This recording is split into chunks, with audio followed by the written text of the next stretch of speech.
Dr. Frankel. What are you doing here? Well, you wished you were born with perfect teeth, and here you are. You have perfect teeth. You're welcome. So, what are you? My guardian angel? A tooth fairy?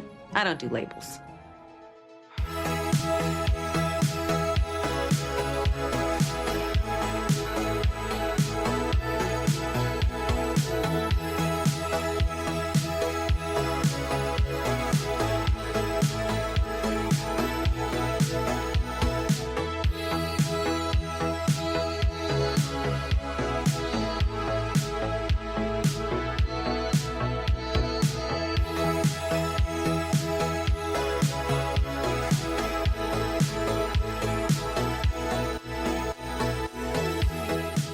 Welcome to Gimmicks, a podcast about the high-concept, experimental, structure-breaking gimmick episodes of TV, from musicals to bottle episodes to an alternate reality dream sequence about life without braces. I'm Derek B. Gale, and who's with you today? Well, some of you know me as Bridge, some of you know me as Kevin, but I'm here. It's Bridge. Nice. Well, thank you, Bridge. Today we are talking about Ugly Betty Season 4, Episode 17, entitled Yes. $1 Million Smile. Real quick, for those of you who are unfamiliar with Ugly Betty, which includes me, to be honest, it is a dramedy that ran for 4 seasons from 2006 to 2010 on ABC, developed by Silvio Horta, and it's also an adaptation of the Colombian telenovela Yo Soy Betty La Fea. In both instances, but particularly in this version, it follows a smart, quirky, and determined young woman played by America Ferrera, who lands a job at a fashion magazine, but has to prove herself to like the cutthroat and vain fashion world that judges her, of course, by her looks and takes advantage of her naivete, but also like underestimates her skills because she's actually very smart and very good at what she does. So the show, I think, is like pretty well known for gaining like kind of a cult following pretty quickly. I think it has a pretty big queer fan base as well. I think for good reason and understandable reason.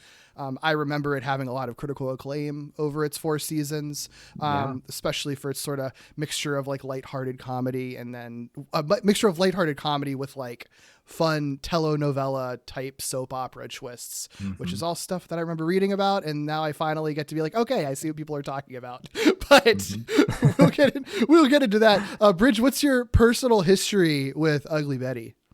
Oh my gosh.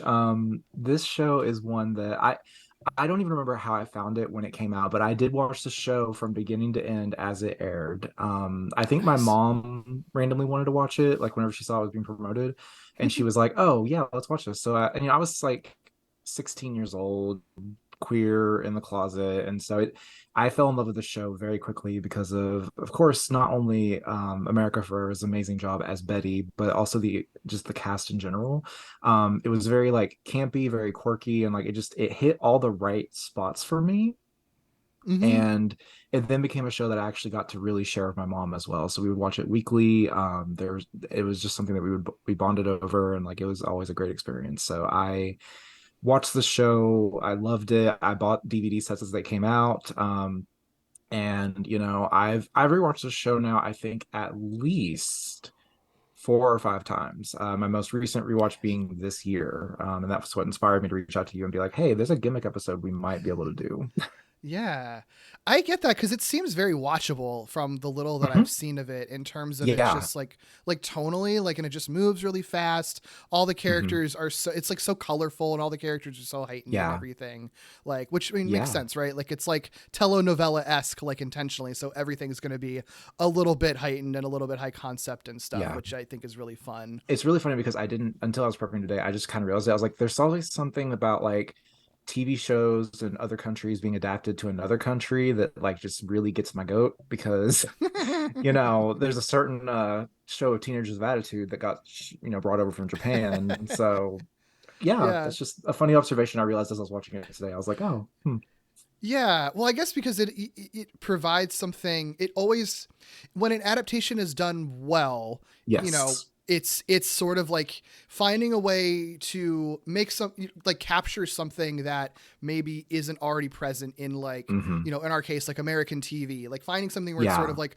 we're going to, make it maybe a little more, make it, make it make more sense to like American audiences, right? Like make it a little more accessible, I guess, to American audiences, but we're still going to keep some aspect of what that other country and other culture was putting into it. So, you know, you mentioned Power Rangers, like, you know, there is something to like Japanese tokusatsu specifically that we just do not have and will never fully be able to capture in America. And like, even though Power Rangers obviously captured so many like typical teen superhero kids show, you know, cartoon tropes that was present in like extreme 90s era, just having like the Japanese toku footage in there just made it feel like different than anything else you'd ever seen. And I think it's the same here. Like there's been plenty of dramedies, there's been plenty of soap operas, but I think there is something, I'm not very well versed in like telenovelas as like a medium necessarily, but like my sense from my understanding of it is that there is something really particular about telenovelas where it's like, it is soap opera in terms of like ridiculous over the top, fast paced storylines like American soaps are, but like I guess they like take themselves less seriously. They're like intentionally more fun, I guess, is kind of what the vibe is. And I'm not as versed in telenovelas as well. I actually learned a lot about telenovelas from Ugly Betty. But yeah, no, it's always something that like from what I've seen of some of the ones I have watched since then and seen, like it doesn't take itself as seriously and it kind of leans into the camp and the fun, which is what this series does. And for those that maybe haven't seen it, there's actually a really fun Easter egg in the first few episodes of the show itself, where they actually have a fake telenovela that they play in the background that stars Salma Hayek. So so it's a lot of fun. So like, like it just doesn't take itself seriously. And there's a lot in this episode that doesn't take itself seriously that I'm really excited to dive in. So it's fun. And I can say the only episodes I've seen of the show now are this one, and I did watch the pilot as well. Good. Which I'm glad because there's a lot of callbacks to the pilot in this episode, funny enough. But I remember when it was on, and I feel like I always read about it, and I remember being intrigued by it. Because like TV critics that I really liked were, you know, always raving about it. And I feel like, and I don't know why I didn't. I think I just already was watching too much TV and just didn't have time or something. But like, it wasn't any reason that I didn't. But I remember it coming out because this was ABC, right? Is what it aired on. And I feel like it's out at the same time that like Desperate Housewives and Lost are both out too, right? They're all kind of premiering around the same time. And I feel like I remember that specific point in time for TV, especially with ABC, was really interesting because it was sort of like they were taking these like well-known sort of genres and finding like new spins on them. Like Lost is like mystery drama, but like what's this weird sort of like very expansive, diverse cast, high budget, and then like weird, like kind of science fiction-y fantasy aspect to it, right? Desperate Housewives is like a classic soap opera, but like modernizing it in a way and like kind of making, I don't know, like that show is shot in a really particular way and doing it with like an all-star cast. And then this show was just like a dramedy, but like a telenovela. You haven't really seen that in American TV very much. And so it kind of fits into that sort of interesting mold that ABC was doing at the time with just interesting stuff, interesting attempts at like, sort of, you know, moving the needle along, I guess, on what TV was doing at the time. For sure. What happens when Salma Hayek puts her personal twist on the world's most popular telenovela? Oh my God. One of the best new shows of the fall. Betty. Hi. Ugly Betty. Series premiere Thursday at 8/7 Central, only on ABC. Her mouth bling shocked you. Raisin stuck in your braces. Gross. Her heavy metal alarmed you. And next ABC Comedy Wednesday, Betty's finally taking it off. I say goodbye to the braces. Bye, braces. No one will believe I'm so ready. how hot Ugly Betty can get. Stupid, beautiful teeth. ABC's Ugly Betty, all new next Wednesday at 10/9 Central on ABC Comedy Wednesday. But yeah, you mentioned this episode, the one we're talking about, it's $1 Million Smile. If you want to watch it, this whole show is streaming on Hulu, so it is very accessible. The synopsis for this episode per Hulu, I think, is very fun because it is very simply, after being knocked unconscious at a photo shoot, Betty has a dream. That's it. Yeah, I mean that's pretty it's pretty on the nose. Yeah. Like, you know, it's I mean, it's just like, I mean, yeah, that is what happened, and I guess it doesn't spoil what the episode's about. And you know what also didn't spoil it too? I looked up the like original commercial that ABC aired for this episode. I don't know if you remember. I mean, this was years ago now, so you probably don't. Yeah. But like the commercial for it does not even remotely hint at the like alternate reality dream sequence aspect of it at all. It is literally like, this is the episode where Betty gets her braces off and you won't believe how hot ugly Betty can get. And like, that's how they advertised it. Yeah.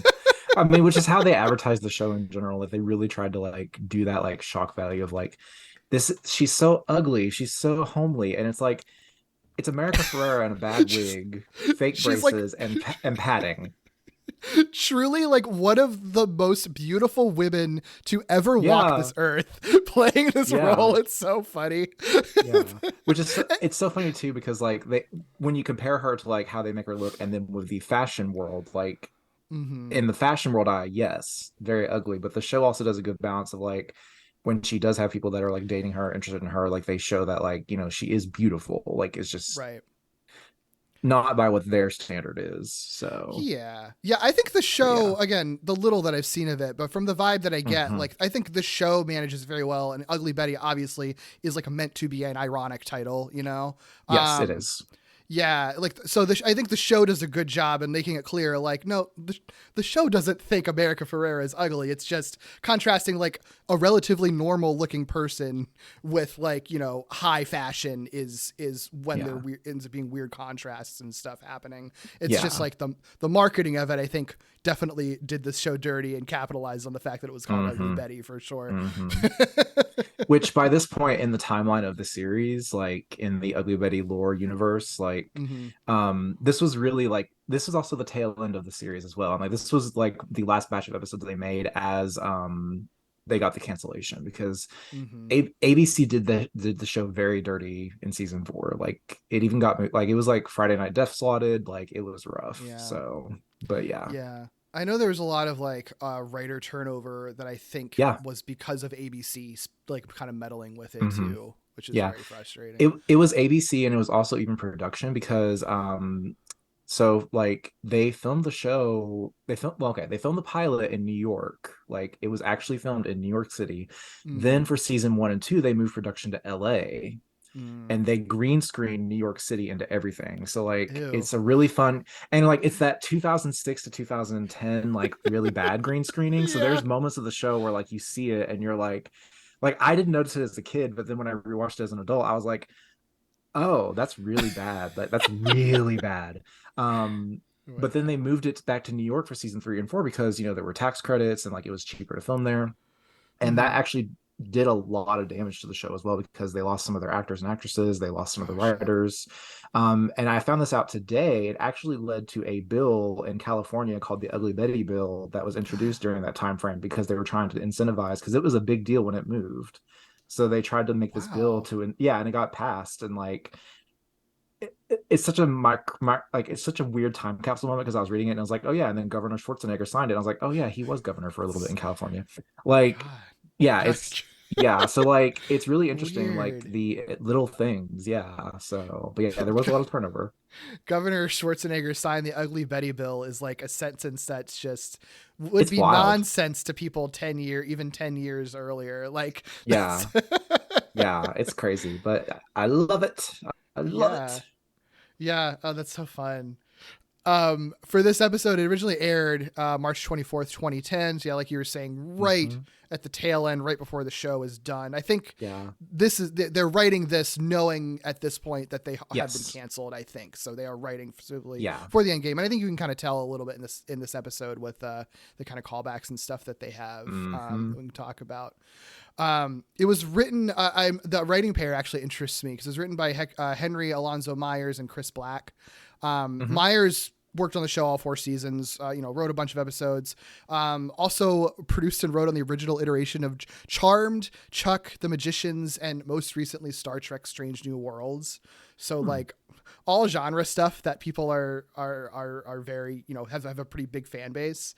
And Chris Black was someone that I knew very well because he was just a producer on the last couple seasons of Ugly Betty, I think, but he was also a producer on the last 2 seasons of Sliders, and that's how I knew him, because one of my favorite shows of all time that also was one of the worst shows of all time, but I also love it to death. The last 2 seasons of Sliders aren't great, are not very good, but he was well known in like the Sliders fandom as being like one of the good ones of the last 2 seasons. Like he was a producer that like I think really fought for the actual like good storylines that they did have. And like if you look at like every episode he wrote was like one of the good episodes of the last couple of seasons. Like all of my favorite ones from the last 2 came from him, which I just find. Yeah. And then he went on to like work on like Desperate Housewives and Mad Men, and he worked on Severance most recently. So like he's worked on good stuff. Wow. Yeah. And I find it so interesting that like, I didn't look into every writer who worked on this show, but at least for like these 2, the fact that they've done so much like genre stuff, I think actually kind of makes a lot of sense, because genre, like, you know, sci-fi fantasy has to be very heightened, and like characters in a show like Ugly Betty, where it's sort of like comedic, lighthearted telenovela soap opera stuff, that also has to be very heightened. So it feels like it actually does feel like a very good fit to have people who are writing like, you know, broad lore heavy, you know, sci-fi fantasy stuff in a like lore heavy soap opera show, essentially, right? Yeah. Yeah. A lot of lore. Yeah. And the fact that like Chris Black was on a show about parallel universes, writing an episode of Ugly Betty about technically a parallel universe. They knew what they were doing. So The episode was directed by Paul Holohan, who directed only 4 episodes of the last 2 seasons of Ugly Betty. Most well known for like being a producer and director on Without a Trace and Manifest, and like a ton of just procedurals throughout the 2000s, like every like cop show or murder show he worked on, which it's interesting to see him then do an Ugly Betty episode, but sure. Yeah. It's kind of fascinating. But yeah, like I said, this is the dream episode. It's basically like kind of like It's a Wonderful Life style kind of episode, is what they're doing, like very directly, but you know, kind of like also partially a parody of it. Yeah. And it's sort of smart too, because like, you know, we talked about the marketing. One of the things the marketing really made clear was like, Betty has braces. Isn't that wild? And they're the biggest railroad track braces you have ever seen in your life. So it kind of makes sense to like make a meal out of, you know, the idea of like, when is Betty finally going to get her braces off? And then the show's about to end. So of course, seems about time, you know, right before the actual end game, to let her get her braces off, and then, you know, have a fun episode just sort of surrounding that idea. It kind of makes sense that if they're going to do any sort of like really high concept episode, like that would be sort of the, that's an occasion that would be worth doing, you know, a high concept episode like this, I think. Yeah, for sure. And there's a lot of fun moments in this one, even I think for people that have never seen the show like yourself, but also for people that like were with it from the very beginning. So yeah. Did Ugly Betty do a lot of like is this like one of the most high concept ones maybe it did, or are there other ones that sort of feel on the same line? I would say in terms of like high concept, yeah, this is probably the furthest it took it, like with this full on dream sequence. Now they would have some moments where there were dream sequences or like random things like that actually were high concept. One of my favorite ones being, and of course this was owned by ABC, and this was, you know, around the time when obviously Disney and ABC were in bed together a lot, like even back then. They didn't have an episode where they went to Disney World, but one of my favorite moments I do remember, there's an episode earlier in the season where like, and a big theme of this is like Betty is kind of moving up, she's doing what she can to, you know, promote her career. And they end up doing this like whole sequence where like she gets chased across the office by like people hunting her down, and it's set to like it's set to the Stampede song from The Lion King. Like it's the legit song. That's funny.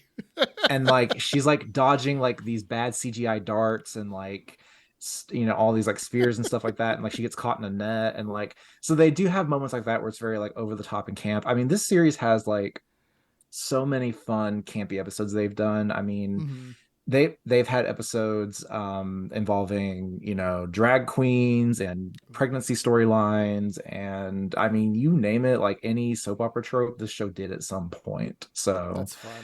Yeah, I don't want to give too much away for people that are listening in case they want to watch the show, but yeah, there's some. They even did. This is the funny thing. They even did a paintball episode before Community did. Interesting. Was it like Yeah, kind of played the same way where it's like played like dramatically where they kind of pretend the yeah. paintball is like an action movie or whatever? They do full on action movie, and it even ends with an homage to X-Men United. Weird. Like, yeah, and they did paintball before Community. I have to say, like, I need to double check the numbers and dates, but I'm pretty sure they did it like 2 years before Community. That's yeah, bananas. yeah. Weird. Well, I mean, Oh, that's Rebecca so Romaine funny. was on the show for a bit, so that also is part of it too. Sure. But yeah, Yeah. Oh, that's fascinating. yeah. This is Yeah. why I love this show so much.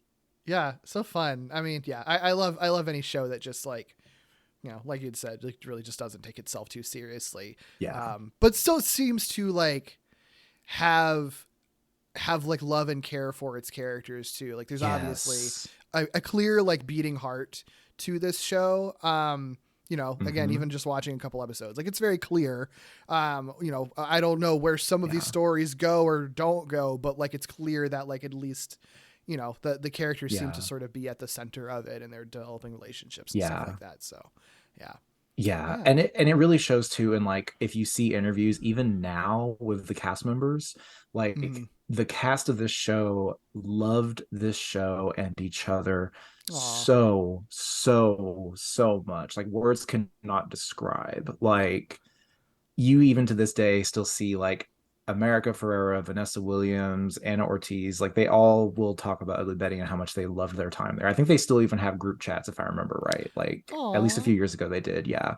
And like they've always been like, since the show got canceled, they've been stoking the fires and like, well, I don't know, we'd do a movie if they'll let us. So yeah, Yeah. like it shows through in like how much they love the characters and like how much they play them on the show. Like it just works. I love that. That's so fun. Yeah, it does seem like it was a good production to work on. Yeah. I remember reading that like they were very like the actors were very outspoken during the first writers strike to like join with the writers on strike and everything. Like I think it was like one of the more notable ones of like the whole cast kind of backing the strike happening, which is really cool.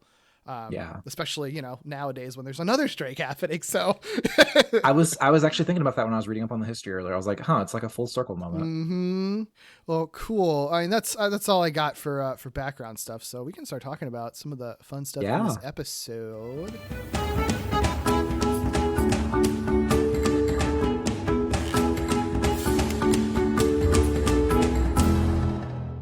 One of the things I did find kind of interesting, I think I was alluding to this earlier, but like, I do think you can definitely tell that this is close to the end of the series. There's not much time left because, I mean, in addition to like, she's finally getting her braces off after 4 years. Also, like they don't, even though this is like an episode that is primarily taking place in a dream, they don't stop. They're, all the subplots are still happening. Like there are definitely a bunch of scenes in the like opening and then like, the last act where I'm like, I truly don't know or really even care what's happening right now. Cause it's clearly just setting up, the end of it, which isn't, and I don't mean that as a criticism. Like obviously like they have to, I'm glad that they made room. So this isn't just like a random ass episode in the middle of your, end run, but it is just funny to watch it and just be like, I can just kind of tune out during this conversation about like the love triangle between two brothers and the girl, because it really doesn't matter in the context of this episode for me, really, but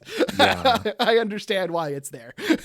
I think they did a really good job of like, especially with this episode, because I feel like probably I would not be surprised if when they wrote this episode, they knew that a lot of people that never watched it or casually saw it, they saw, oh, she's getting her braces off. And they probably planned for that when they wrote this episode. I would not be surprised. So, I think that makes a lot of sense. Yeah. Especially you give it, you advertise it as the episode where Betty gets her braces off. If you watched in like season 1 or 2 and just dipped out, like this is the one that you would come back for. Yeah. I think that makes a lot of sense. Yeah, for sure. And that, I mean, that's kind of where the episode starts, right? Like Betty, starts with the day that Betty's getting her braces removed. Mm-hmm. It also happens to be on picture day. So she's like, getting removed. I'll get my new ID picture taken. It's all going to go great. Yeah. Unfortunately, her orthodontist, who's Dr. Frankel, played by Kathy Najimy, which is so fucking fun. She's so fun my God. this whole episode. I love her. Yeah. I mean, yeah, Kathy Najimy, if you don't recognize her the name like you should, I mean, Hocus Pocus, Peggy Hill, Sister Act, tons of Broadway roles. Like she pops up in a ton of stuff, and she's good in everything. One of my faves. She is. Agreed. Her whole vibe in this episode is so funny too, because she's like very much just just left brunch after a handful of mimosas and is just kind of there, like half-assed doing her job. Like not Kathy Najimy, but like the character she's playing. Just sort of like, oh yeah, you know, whatever. Like, yeah, it's your alternate universe, whatever. Like, it's so funny. It's like she really like doesn't. She's like barely actually even there, which is such a funny vibe for like your guardian angel kind of character. And there's even a good line that we can mention later that she mentions to explain why she's not there that I crack up at every time I hear it now. It's hilarious. She gets a lot of great lines. Yeah, she does. But yeah, she's not a guardian angel yet, or is she? She's just an orthodontist right now. So anyway, I'm sitting at the table and Mr. Funkity Tooth is taking forever with his menu, right? Look, I have to be at work soon because it's picture day, and I'm really looking forward to getting a new ID with my new smile, and I don't want to rush you or anything. Enough said. Absolutely. You have had these on forever, and you are dying to get them off. We're not going to waste another minute. You ready? I'm so ready. And there's a fire alarm. Are you freaking kidding me? I'm so sorry. It's been on the fritz all week. Well, at least the sprinklers didn't go off this time. What? Long story short, she talks too much. The fire alarm also goes off. Basically, Betty can't get her braces off today, which is a big bummer. I will say the show treats braces. I mean, I wouldn't say it treats braces realistically, but it treats the feeling of having braces realistically. Because I feel for Betty throughout this whole episode, just dealing with how frustrating they are and how much you just want them to be gone. I don't know if you had braces when you were a teenager, but I did, and it was miserable. I did not, and I am now I'm a man in my 30s, and I actually had a conversation with my dentist the other day because he is recommending potentially braces. So, are you gonna have pretty? But nowadays, can't they just do the like Invisalign style? I think that's what he said. Is that probably Invisalign what we do, and that's probably what I'll go with. But but also like given my background growing up in rural Appalachia, not to go too far off the rails, like teeth care was something that like I struggled with because I was also afraid of the dentist. So like that's partly why now in my 30s. So if there are any kids listening to this, hey, take care of your teeth. But yeah, so it's really funny, like having gotten that news the other day and then watching this episode, I was like, ooh. Yeah, that's but rough. like So yeah. The dental technology is so much better now than it was back in the day. Like the metal braces are just so like medieval, like thinking back on it. Like, and I don't know, maybe they still exist for certain reasons in some capacity, but I feel like it's very rare to need those nowadays.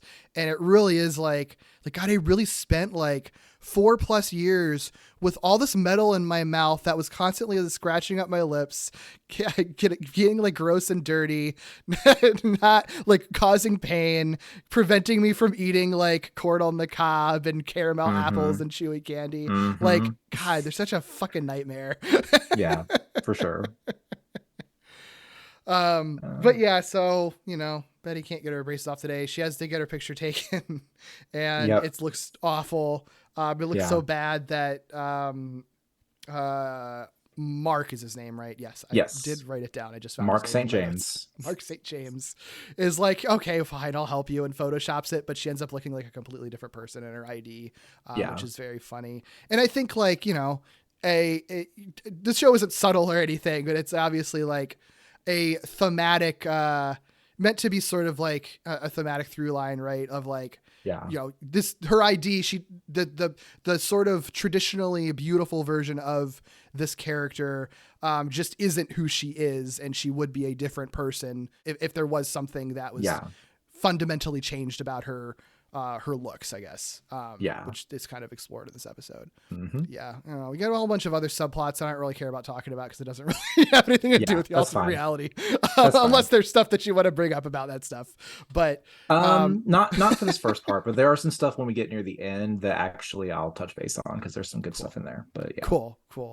But yeah, I mean, the way that like they get into the dream is basically there's this plot point with this $1 million bra. It's literally just a bra made of diamonds, which is so fucking funny.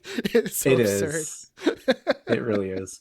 I think I even thought it was a real thing back when this first aired. Like, I mean, because they made such a big deal about it, and I was like, oh wow, this must be a real thing. I wouldn't. There's been weirder stuff. I wouldn't be surprised. There probably is That's a diamond made. There's probably is a bra made of diamonds somewhere out there. That's true.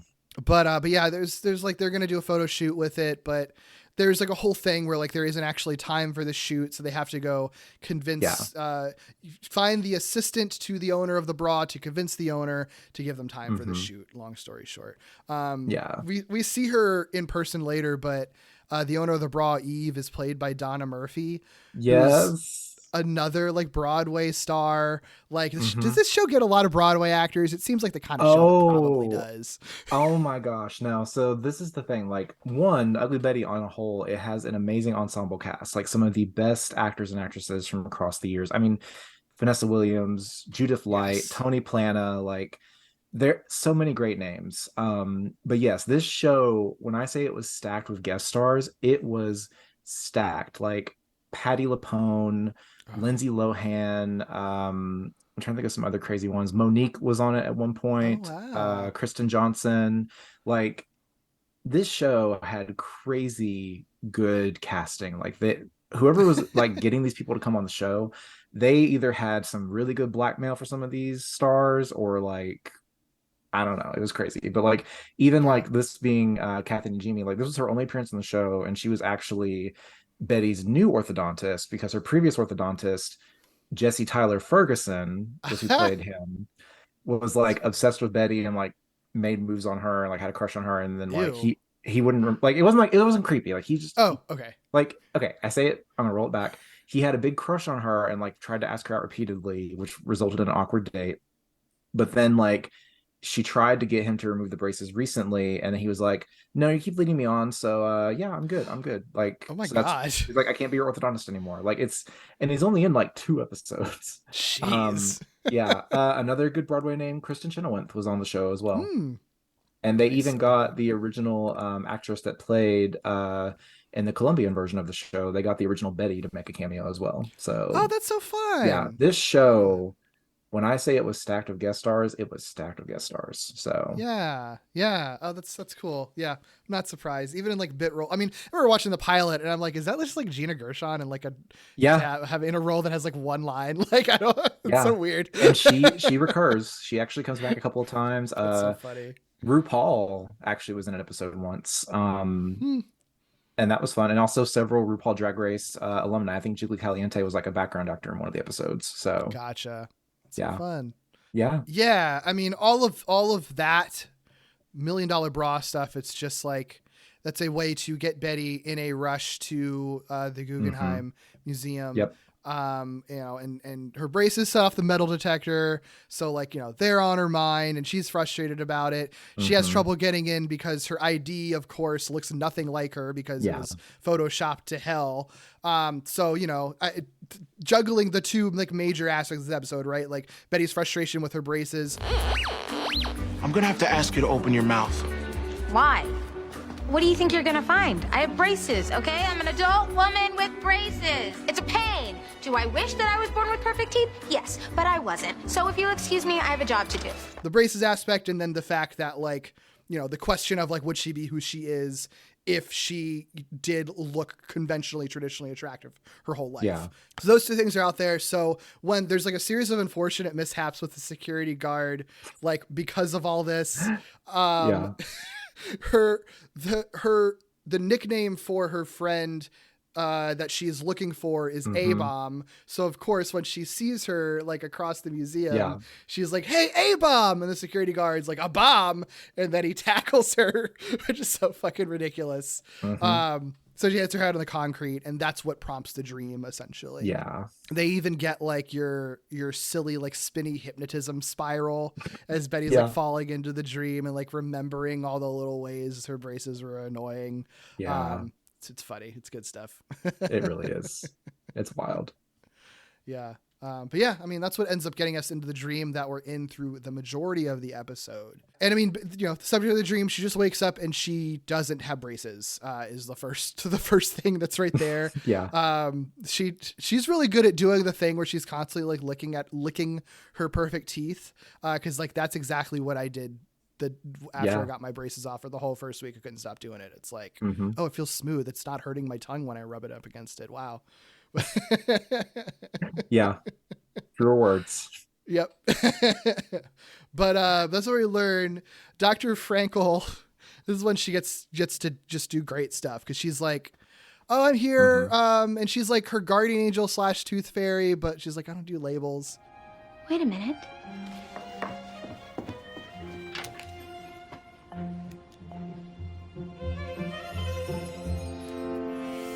I don't need glasses! Wait, why don't I need glasses? You got LASIK. You wanted perfect eyes to match your perfect teeth. In this world, you're actually just a little bit vain.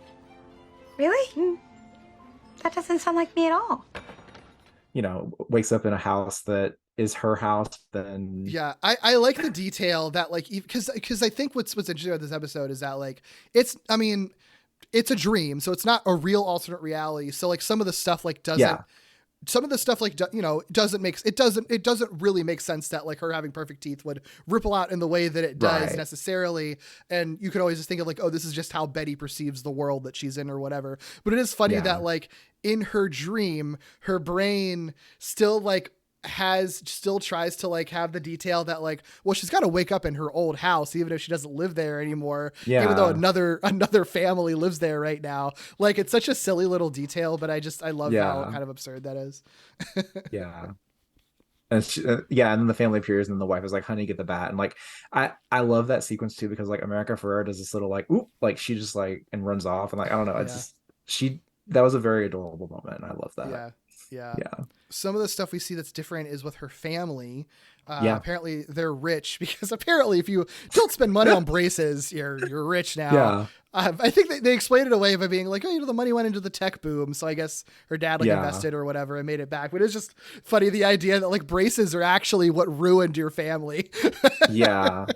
It kind of is. Yeah. And it's so funny too, because like it really gives, and I think that's what they try to do this episode, for a lot of the characters that are affected.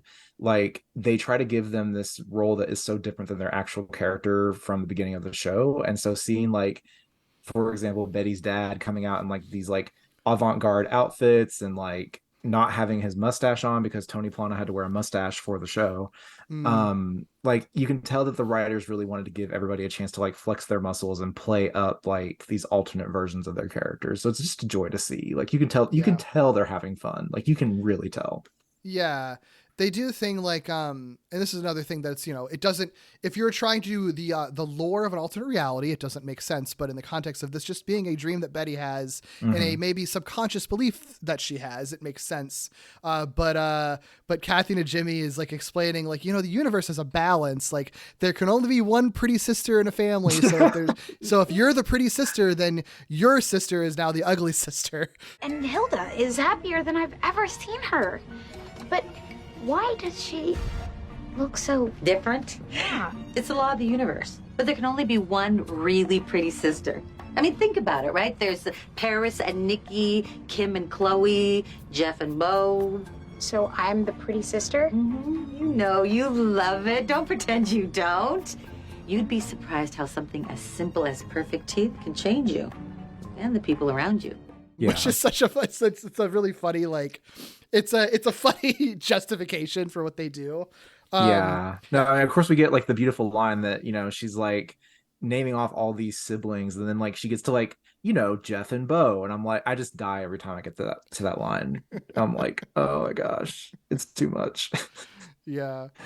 I wish they didn't just like put her sister in a fat suit, like, because I I don't like it. I mean, for like obvious, because fat suits are always kind of feel weird, but I think it would have been more fun to have like a commentary on what the show itself had always done, which is like to make America Ferrera ugly Betty. Like, yeah, like you said, she's already beautiful, but you put her in like a frumpy wig and glasses and braces and some padding, and there you go. Like, they could have just done the same thing to her sister, like made her sister's hair bad, gave her sister glasses, and like, I don't know, made her wear bad clothes, and like that would have been enough. And if everybody's reaction was like, oh my God, she's ugly, like that's just kind of what the show did. And I think that would have been a fun swap, but instead, like, she still looks like her. She's just like heavier, and that's it. Like, which is sort of a bummer. Yeah, it is. But I think Anna Ortiz does a really good job of playing with what she does get, and so it, like, she really does manage to hit like a lot of the heart in that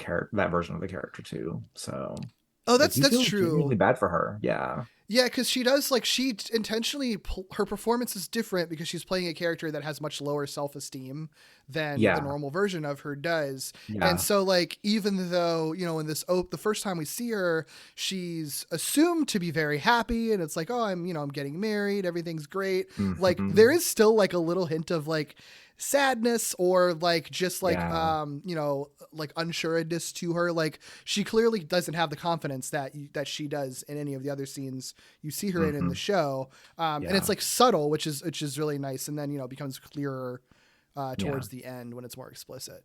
Yes.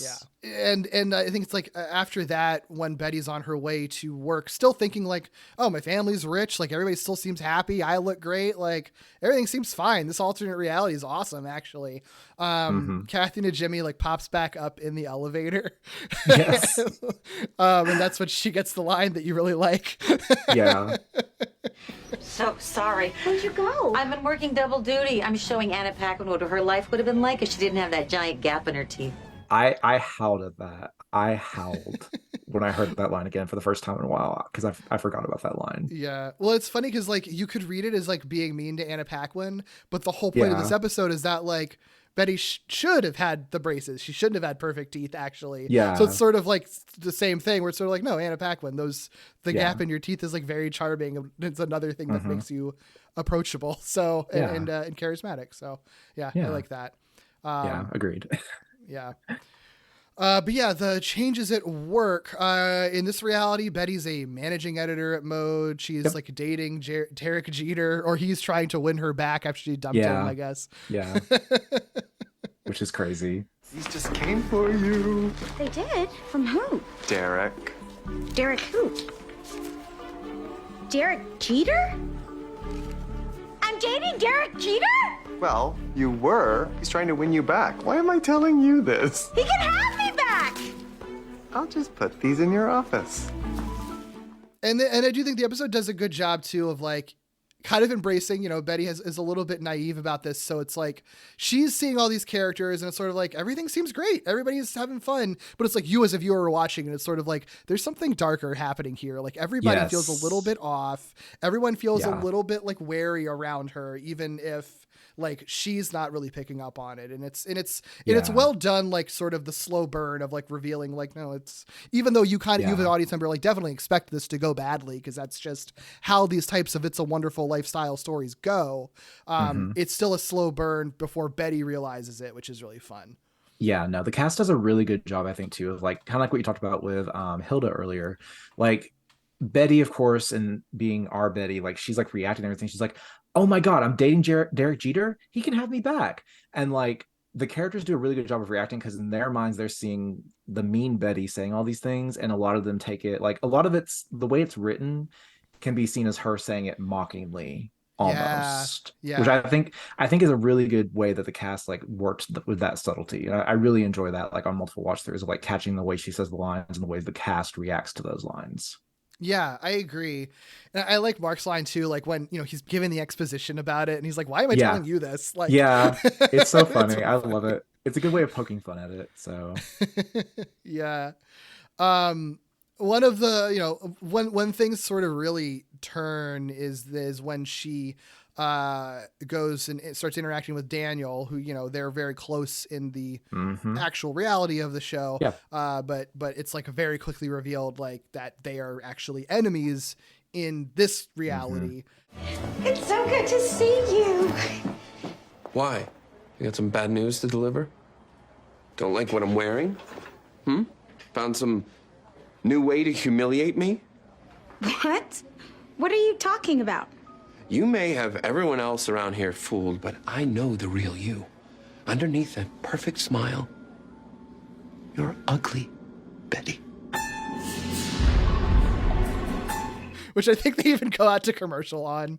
They do, yeah. And I honestly, I'll tell you this right now. When I watched the episode this morning, like to prep for today's session, I did the Leo pointing at the screen. I couldn't help it. I was like, he said the thing. Do they do that? Do they say ugly Betty in any like ever on the show, or is this kind of like the first time they ever?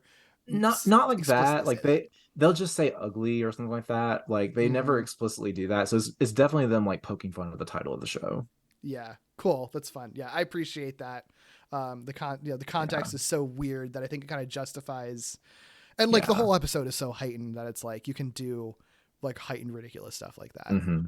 Yeah, and Eric Mabius does a really good job of like, especially in that reveal scene when she finds out that Daniel hates her, like because the two share like a very strong bond and like very strong like chemistry as actors between each other. Like these are like best friends, and you can see that. And he does a really good job of like selling it and like, but not being like too forced or ham-fisted. Like you get a sense of someone that's like felt betrayal from her in the past. Yeah, for sure. Yeah, they're good at sort of selling these like alternate histories for these characters. And like, they really are. You know, a few minutes basically. So yeah.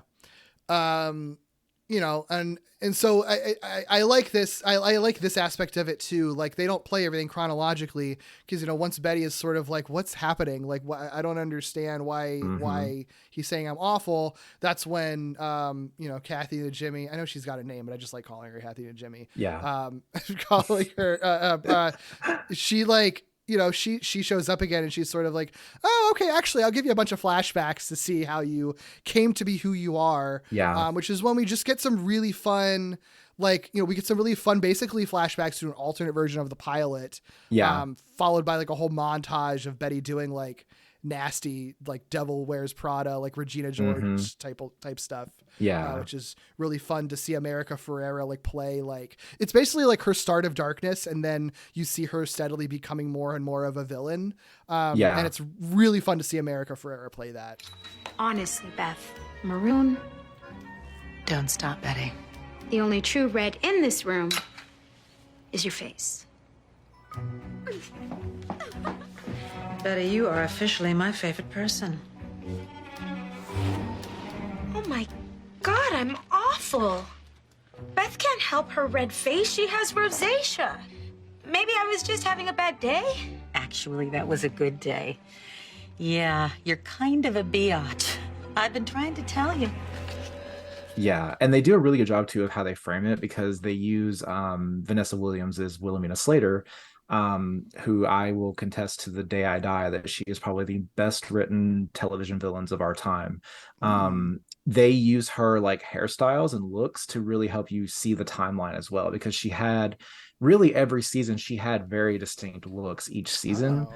So like when you see her, obviously the reference to the pilot, like that's how she had her hair a lot of the times, was it was always very tied back high, and then like the short hair look was from season 2. So like they do a really good job of like using Wilhelmina to also frame for the longtime viewer of like seeing, okay, this would be around 2007, this would be around this time, et cetera, et cetera. So yeah.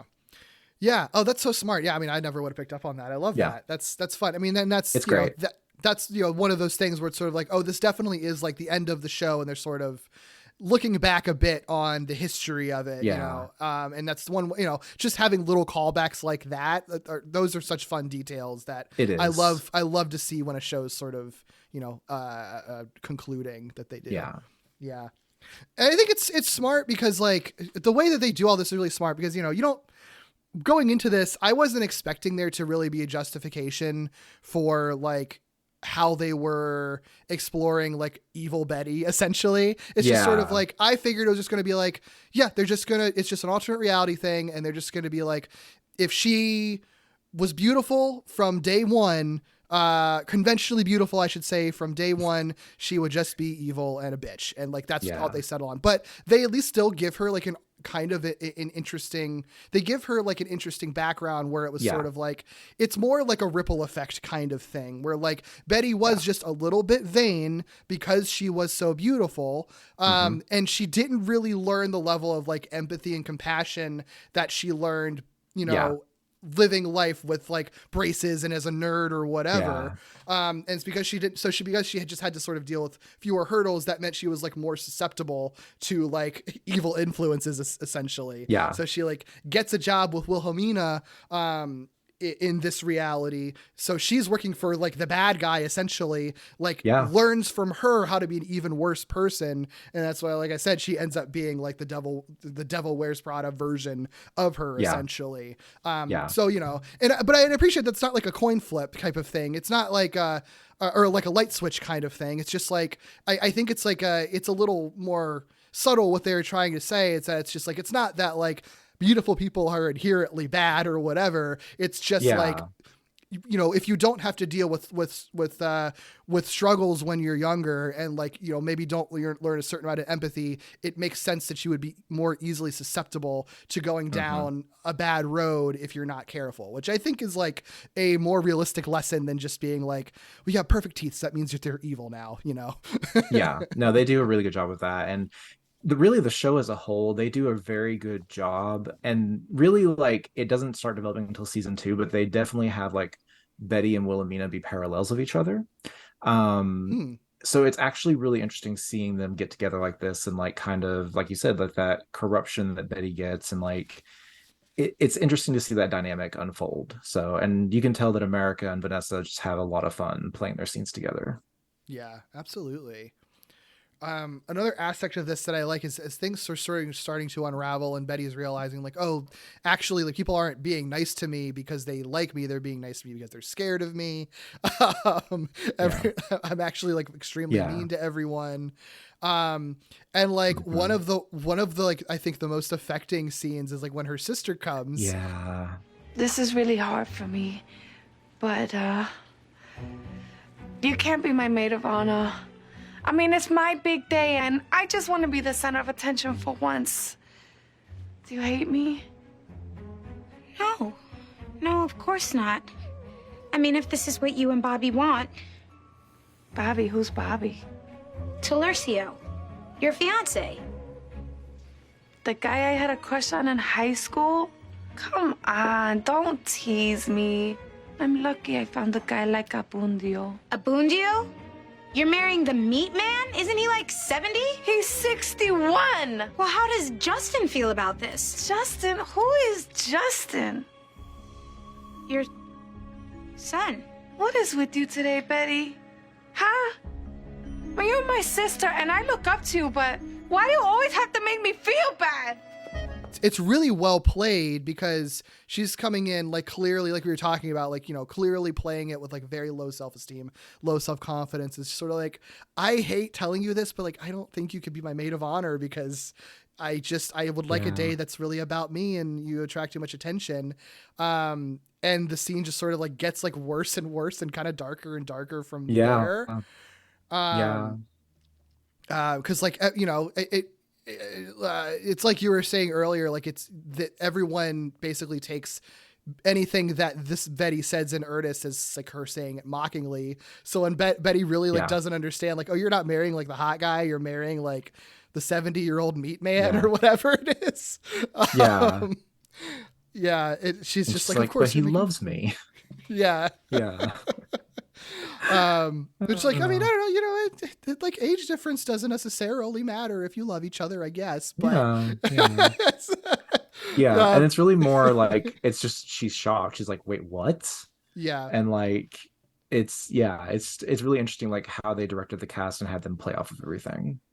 But that leads to like the revelation that like, because according to Kathy Najimy, like, being like the ugly sister means that like, is a really good, effective birth control method. Yes. That means that Justin, her son, who's like been a main character on the show, was never born. Why doesn't she know about Justin? Well, being the ugly sister is a highly effective method of birth control. Thanks to your perfect smile, Justin never existed. Ooh, spooky. Which is like a dark thought, but I love how like they don't let it be very dark for that long, because Kathy Najimy's delivery is like, thanks to your perfect teeth, Justin never existed. Ooh, spooky. She says as she's like walking off screen too, like it almost felt like an ad lib. It's so I think funny. it was. Yeah. I would not be surprised. It's so funny. Yeah, it really is. Yeah. Again, she's like barely invested in this. I love that. She's just like, all right, off to have my 7th mimosa. I'll check in with you later. Yeah. Yeah. Part of me is like, I really wish they would have just like had it be that it's just Kathy Najimy, like just legitimately her. Like she's like, oh yeah, I'm Kathy. I'm Moonlight. Right. But that would be funny. Yeah. It would. But yeah, so Betty tries to like kind of fix stuff in this reality the best that she can, I guess. She's trying to make like this reality's $1 million bra shoot workout for Daniel and stop Wilhelmina's sabotage, which like, it's so funny. It's not even like a complicated plan. It's literally like, oh, I'm going to steal the bra myself and wear it myself and walk out of the museum wearing the bra. Like, it's so silly. Yeah, which is also just really funny because like this is Betty's dream, and so like the actual Betty doesn't really know how to do all these convoluted crazy plans that Wilhelmina does throughout the series, and like some of the stuff she gets away with is absolutely insane. So yeah, it's just also really funny too to think about like this is what Betty would imagine Wilhelmina would do. That's a good point. Yeah, it's like she doesn't, because Betty isn't an actual like Machiavellian like master manipulator. Like, yeah, she's just going to be like, oh, what's like the like the most like classic villain, dastardly villain thing to do? You just steal it yourself, Yeah. And then when we get back into reality, like that isn't what Wilhelmina was doing, because why would any like sane person do that? Right. Yeah. It's funny. But in this dream, that's what's happening. So Betty's trying to like chase her down, and then, eventually Betty gets knocked down, hits her head in the dream, which prompts her to like wake up in real life again. I can see. Yeah. No, you don't understand. My braces! They're back! I got my wish! Okay, maybe we should get you to the hospital. No, I'm fine. One of my favorite jokes in the episode is like she wakes up and she's like, oh, what's happened? It's all back to normal. My braces, I got my wish. My braces are back. Yeah. Oh, Lord. Yeah. It's crazy. Yeah. A series of very like chaotic things happen. Basically, long story short, Betty ends up with her braces accidentally twisted up with a diamond bra, which is like, sure, okay, I'll take it. Yeah. I mean, the way we get to that too is just so funny because she assumes in the dream that that's what Wilhelmina's planning. So she hunts down Wilhelmina, who also just happened to be in the Guggenheim, and then like rips her shirt off to like reveal that she has the bra on, but then she doesn't. And it really leads to like eventually, of course, her getting caught in the bra, leading to like the perfect delivery from Vanessa Williams of, I'll tell you what's going on. Betty is a breast man. I am not a breast man. and like just so good, so fun. Oh my God. But yeah, I mean, the absurdity of Betty having her braces tied up, like twisted up in the diamond bra, like gets Donna Murphy to finally laugh. And so she's just like, oh, you know what? You gave me a good laugh. I'll solve all of your photo shoot problems. So that plot's resolved. And then she dips out. Dr. Frankel just happens to be there as well. So Kathy Najimy is just there. Yeah. Which, maybe she really is a guardian angel and was there all along, because she just happens to be at this museum and then is just like, I guess I'll have to remove your braces on the spot now to get this off. So Betty gets her braces removed, like publicly in a museum surrounded by like just giant crowds of like the social elite, which is funny and weird. Yeah. No, it definitely was something where like, and like even like when she's like, "Oh, I can help," and then like she realizes it's Betty, and Betty realizes it's her. Like she just kind of does this like like knowing shrug, Yeah. Yeah. Yeah. and like they do a good job of like playing it up as like a little vague. Yeah, yeah, I appreciate that because it's sort of like, if you can't take it too seriously. It's just sort of like, is Yeah. it like contrived? Absolutely, yeah. But Oh, like, do they know yeah. that? Do they know that? 100%. It's all silly. Yeah. It's like a weird soap opera dream episode. Like everything's nothing like it's all Yeah. contrived. Like that's kind of the point. Yeah. That makes it fun and silly. Precisely. Yeah. There's plenty of other relationship stuff that I don't care about. That's just setting up the future. Unless you have stuff to say about Daniel and his half brother and their love triangle or whatever. It's a good character moment for Amanda. Like she does a really good job of playing that scene out. Because, and you might have noticed this when you watch the pilot, like Amanda actually gets a lot of growth over the course of the series, and it's really nice. Like it's a really good moment. But of course, I also just enjoy the line with Wilhelmina where Mark asks her, like, was your plan to actually steal the bra all along? And she's like, of course not. She's like, what I have planned, she was like, that's an A cup. What I have planned is double D. And I'm like, because it does start setting up like her final gambit to try and take control of the company. So, which is an ongoing plot throughout the series. Nice. Yeah. She seems like she seems like a very fun villain. Oh my gosh. Like, definitely can see that. Yeah. The thing about Wilhelmina is like Vanessa Williams plays her in such a way that she is obviously this terrible, terrible person. Like she does all these crazy things over the course of the series, but she plays her with such heart. And once you start learning more of her backstory as an individual, like you start getting to a point where you're like, huh, I kind of see where she's coming from. I kind of understand. And like, I really do believe that like Vanessa Williams, like is one of, like I said, she plays her so well. I would contest that Wilhelmina Slater is one of the best reality TV villains, or not reality, but the best TV villain of all time. Like she's up there, like in terms of villains. Like I love it so much. And Vanessa Williams does such a fantastic job. I cannot speak to it enough. Like watching it over the course of the series, like I dare say that Wilhelmina is my favorite character from the show, honestly. Nice. I mean, that's what you want from a good villain, right? Like they're fun, but then they also have depth to them, and you understand what their actions are, even if their actions are like awful. So I'm totally here for that. I love that. Yeah, for sure. It's great. Yeah. I mean, like the real ending of this episode that I really like is that, like, now that Betty finally has her braces off and like, I think more appreciates having had to have them essentially at this point. It's like it's an even bigger celebration. And I love that, like, the surprise that her family gives her for having her braces off is just like a whole like buffet of all the foods that she couldn't eat before. Which is so real.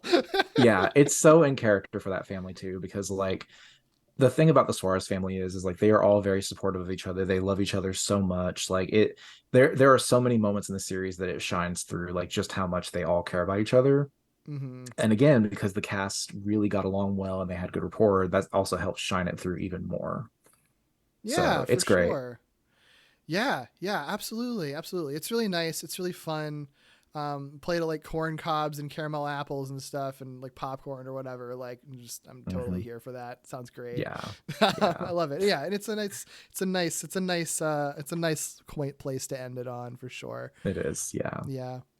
Yeah. I mean, it's fun. I really appreciate this episode. I appreciate that this episode, like what it has to say isn't anything like super ridiculously deep or anything, but I do think that like it seems to speak to kind of the most basic stuff that this show was about, right? Of like, the like who you are on the inside is kind of what matters. And also, just like it's the reason that Betty is who she is because of like her experiences and how her compassion for people and like her empathy and stuff like that. You know, again, like nothing like super deep. There's plenty of like, don't judge a book by its cover. Like people, you know, see who you are on the inside that matters. Like that's such a basic thing, but I feel like the episode plays it almost like kind of fairy tale like in a way that like, that's what's sort of appealing about it, is that it's just like, I mean, like it's a really basic lesson, but like, I don't know, that still like applies, right? Like you can't make fun of people because they're not like the most fashionable, conventionally attractive people ever. And you never know, the person that you think is ugly might actually just be beautiful America Ferrera. It just happens to not have her hair styled very well. So, you know, you never know. You never know. And I mean, and I think it really does speak to like, just how progressive this show was as a whole, like even for its time. I will say on repeated watch throughs, like I will go ahead and give this warning. So if somebody's listening to this and they're like, oh my God, I want to watch the show, or like I want to see it, like it is still a product of its time. Like it was still very progressive for early, like, you know, 2006, 2010, but there are still moments that in retrospect, like obviously they did not know better. And there are some times where like, even I'm like, ooh, they should not have done that. But I think it speaks to the heart of the show, and like especially for this being like the start of like the end game of the series. I feel like it's also a really good way of celebrating like this is who she is and this is the impact she has on people. Like, and it really sets up the ending, which is knowing the ending that came and went. Like it's a little bittersweet watching this episode now. Oh, okay. I haven't seen the ending, so I don't know. But won't spoil it for people because I don't know what it is. Sure. Yeah. I'll take your spooky. Word for it. Ooh, spooky. Yeah. But no. And I totally agree with what you're saying. That it definitely feels it doesn't feel, watching this now, you know, 2010 wasn't like that long ago, but it was 13 years ago. So like, but watching it still didn't really feel like that. It still felt very modern. And you know, the amount of like, just like queer characters that are just on screen, like in this episode, extremely well presented. Like, you know, in this episode, there's specifically like two characters, one who's like in the process of coming out and one who's like very out, and like, which is, you know, it's, and you know, very different ages. And it's just nice to see that. I know that there's like a trans character and she's played by a cis actor, but to have a like major trans character, you know, on a show like this in like the late 2000s, that blew my mind when I read that it's just like, wait, they were like in the main cast. And again, it wasn't a trans actor, but the fact that it was a trans main character treated with the like same, you know, respect and depth that like the rest of your ensemble cast would be treated with, like that's so fucking wild to me that was happening on TV. And I don't know how I like didn't know that was a thing, honestly. Like that's sort of wild.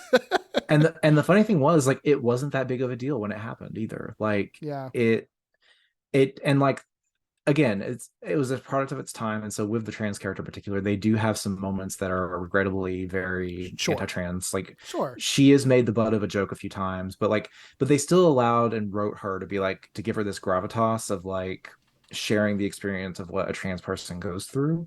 And like, I think for a lot of people, myself included, like that was actually the first time I learned and understood what and who trans people are, and you know what they go through. Like it, like, and again, like you said, for like this to be like the early 2000s, mid 2000s, like it is insane that this happened, and like on ABC of all networks, like so it's crazy.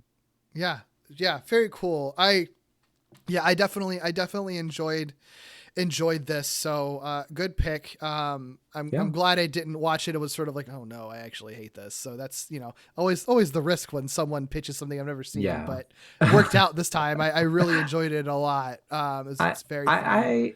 I try, like I tend to well, it's so funny because like my taste does vary when it comes to television shows. I mean, people there's things I recommend to people and they're like, oh my God, I don't like it. And then there's things that people that they're like, I love it. So like as people can probably tell from hearing me talk about this show, like this is one of the big shows that I'm always going to be passionate about. I'm always going to champion. Like the minute they announce like an Ugly Betty reunion movie, I will probably cry. Like and I can't wait for them to eventually do that. Like they're doing a Yo Soy Betty La Fea, like they're doing a 20th anniversary movie based on the Colombian version. So I'm hoping that maybe that'll drum up enough interest that they'll do for the American version as well. So I mean, I feel like it feels kind of inevitable just because that's just it's such a thing in TV, and this is something that, like, even though it was only on for 4 seasons, I feel like it did have a very pretty major pop culture footprint. Like, I mean, it's just, I think that, you know, anybody, even if they didn't watch the show, at least remembers that this was a show that existed. It's not like it faded away after it ended or anything. So, and America Ferrera has only gotten more and more popular with each passing year. So, like, as long as she's down to do it, I think that it will get made at some point somehow. Yeah. Holding out hope for it for sure. I am. But anything else about Ugly Betty before we sort of wrap this up? Yeah. I think if you are the type of person that enjoys campy TV that also has some amazing cast members and guest stars, this show has something for everybody. Like, I cannot recommend it enough. Watch it with a grain of salt, of course, like I mentioned, but it's got a lot of heart. It's great. I love it. Nice. Yeah. Well, thank you so much, Bridge. If people want to find you and anything else you are working on, where's the best place they can find you? So I'll go ahead and plug, first off, you can find me semi-regularly. We usually try to post every week, but I am part of a Power Rangers podcast called May the Power Protect You, where we talk about the TV show, the comic books, and everything in between. We recap news and have amazing guest stars. It's hosted with my good friend Joel, and you can find us on Twitter at May the Power Pod, and it's available streaming on basically everything at this point. I think it's on like all the streamable podcast services. I'm not a podcast expert, so it probably is. I say this is like we've been running this for almost like 2.5 years now. But yeah, you can find me there. You can find me on most social media. The handle changes depending on where I'm at, but you know, you'll find me. I'm around. Yeah. Well, cool. Thank you so much again. Yeah. You can find me on Twitter at Derek B. Gale, or on my other podcast, Walloping Web Snappers, a Spider-Man podcast, which does deep dives into every Spider-Man cartoon ever made, and also on Falling with Style, which is a podcast that dives into every Pixar film chronologically. But if you want to support this show, you can give us a little tip by buying me a coffee at ko-fi.com/gimmicspod. You can also follow this podcast at GimmicksPod on Twitter and Instagram, and email me your questions, feedback, and corrections to gimmickspodcast@gmail.com. Of course, please rate, review, and subscribe on all your podcast platforms. And until next time, friends, keep being weird. So much more than I was wishing for. Nothing less than perfect happiness. It's simply wonderful. Simply